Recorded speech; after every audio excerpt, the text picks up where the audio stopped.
Hello everyone.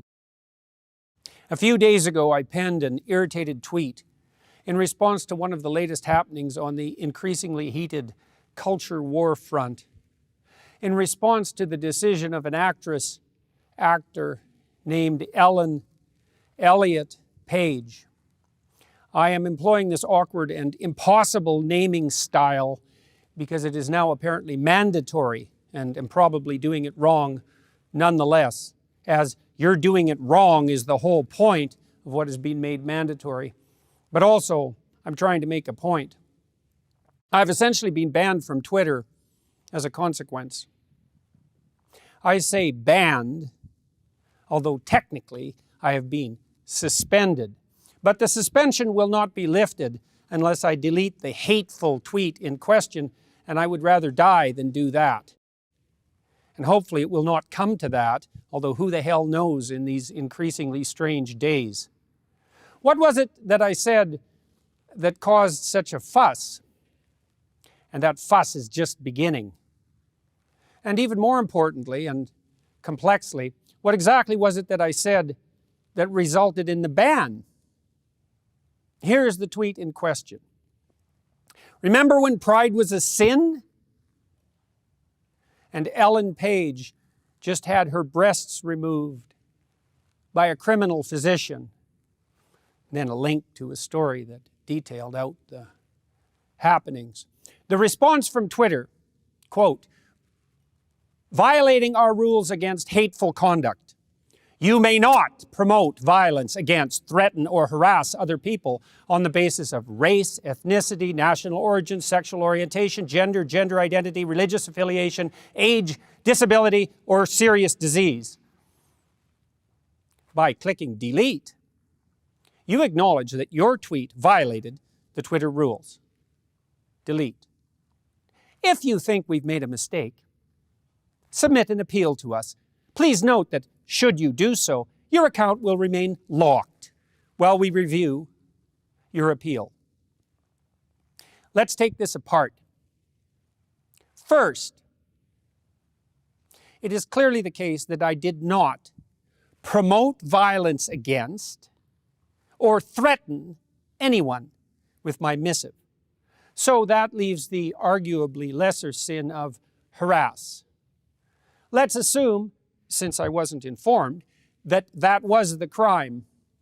And further, harassment on the basis of so-called gender identity, since Twitter did not do me the favor of actually specifying my crime, and there are many possibilities on that front. We unfortunately have to guess at why this has occurred, and that's actually a big problem in and of itself, and also indicative of the utter carelessness of the Twitter organization with regard to the propriety of its own censorial actions.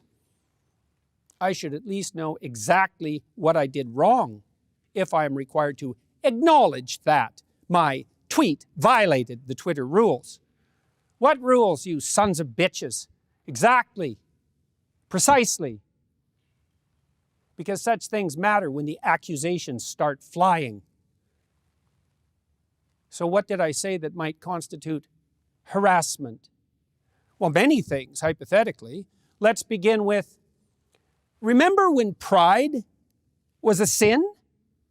Although that is merely a factual statement, because under the old rules, applicable even a decade ago, pride was a sin and had been recognized as perhaps the cardinal sin for thousands of years previously. It still might be regarded as unacceptable to the woke authoritarian moralists who now insist, for example, that we celebrate Pride Month, not hour or day or week, but month, and who have literally called it Pride Month instead of LGBT plus month or whatever else alphabet acronym which is currently insisted upon as the only acceptable enlightened terminology. I don't regard pride as a virtue. It has been classically regarded as a sin. I don't see that sexual orientation or sexual desire of any sort is something to celebrate or to take pride in. And so what I said was merely a fact. Now, it's possible that I hurt someone's feelings because I pointed out that pride goes before, for example, a fall, but I don't care about that, would do it again. And also consider it my duty to warn those who are about to fall into a pit that the path they are on leads suddenly downhill. But that was probably not the reason that I was banned from Twitter, although, as I said, I am in the position of having to guess.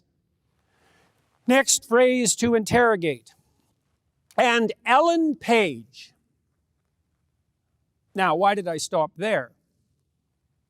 Because in all likelihood, it was this seemingly innocuous phrase, including the name of a well-known actress, there I'm in trouble again, that likely resulted in my ban.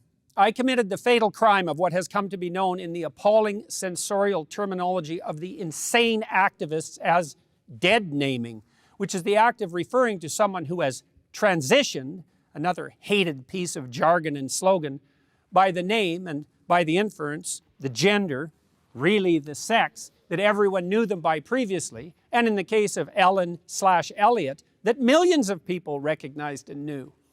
So I should have either called him, her, they, Elliot, instead of Ellen, although as we will discover, that would have made it impossible for me to say what I wanted to and need to say in the remaining phrases. Not that such a problem would bother those who are objecting to my speech in the first place.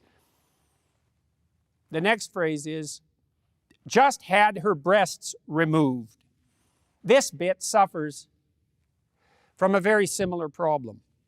I employed the forbidden pronoun her when Elliot, Ellen, is now to be regarded as a he or else. But there's a conundrum here, to say the least, and not just for me, although I have been banned because of it. Was Elliot/Ellen a she or a he, or Ellen or Elliot, when she or he or they, that's Elliot or Elian by the way, had his or her or their breasts removed?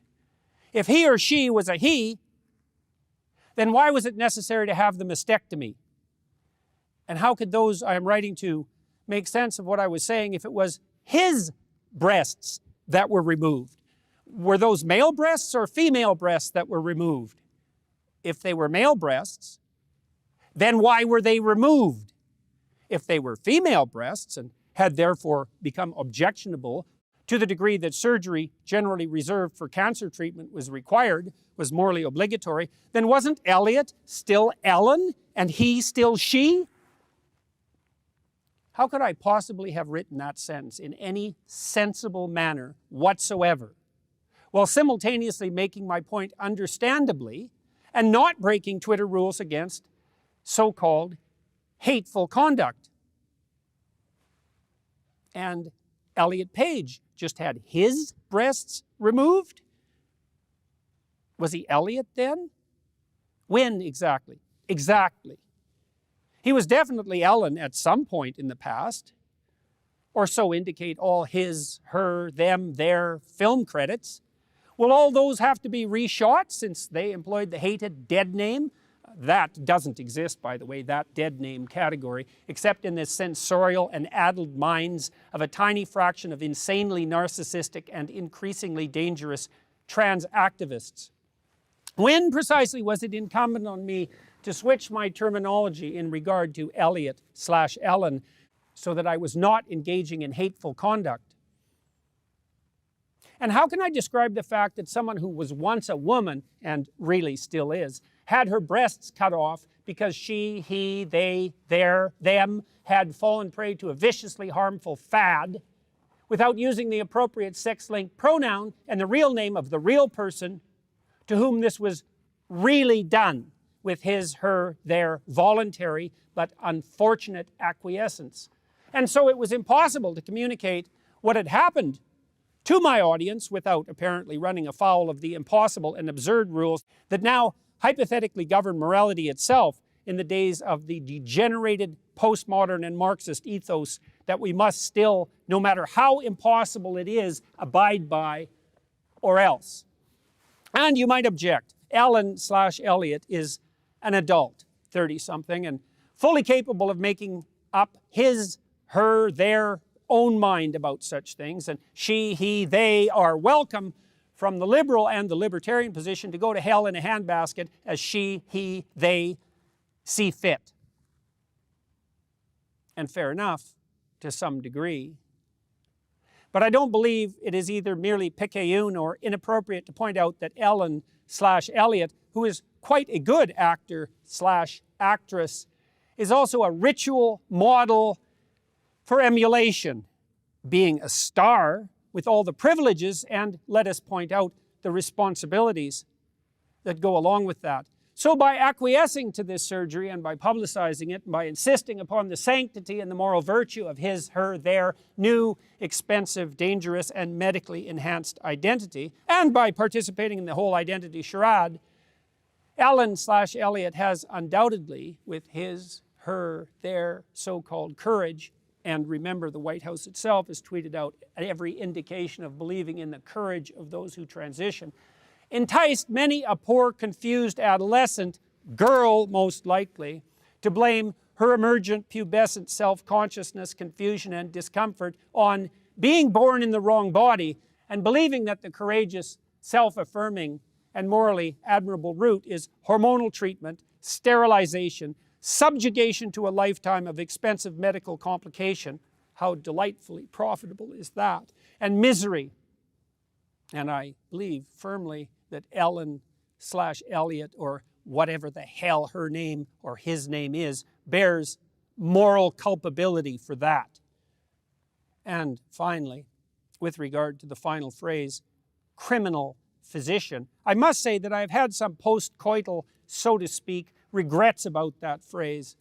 It is clearly the case that the surgical operation performed by the butchers who butchered Elliot/Ellen was legal.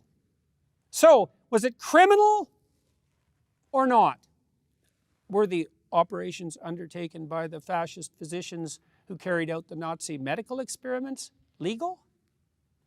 Yes, under the laws of the time. But were they criminal? I'll leave that question up to you to answer. And further, perhaps it might be objected, what about the damage done by hypothetically leaving those confused about their identity to dwell in their confusion? Aren't we morally obliged to intervene? And I would say, no. Why? Well, first, do no harm, as the Hippocratic Oath, remember that, insists. And second, it has been a matter of historical consensus that sins of omission are less egregious than sins of commission. Thus, leaving someone with gender dysphoria, no matter how warranted, and perhaps it is in a very tiny minority of truly unfortunate cases, to suffer the consequences of the theoretical mismatch between soul and body is less of a risk ethically, personally, socially, and philosophically than the extremely active intervention that constitutes so-called gender-confirming, another hated phrase, surgery. I might also point out that the trans surgery enterprise is now a $300 million per annum growth industry, rate of projected expansion 15% per year, projected increase by 2027 to $750 million per year. An expanding enterprise in a time of global uncertainty. Time to invest, both in the requisite surgical skills and perhaps in any industry associated with this vicious and unconscionable fad, primarily entangling, as such things so often do, the youthful and female. Isn't that a concern, intersectionalists? Not when push comes to shove or ideology to scalpel. Is that not a true moral hazard? And I'm not taking down that tweet or acknowledging that my tweet violated the Twitter rules. Up yours, woke moralists. We'll see who cancels who. Twitter's a rat hole in the final analysis, and I have probably contributed to that while trying to use, understand, and master that horrible, toxic platform. No doubt I owe some apologies for that, and I'm trying to learn, but it's a relief in some real sense to be banned, and I regard it under the present conditions as a badge of honor.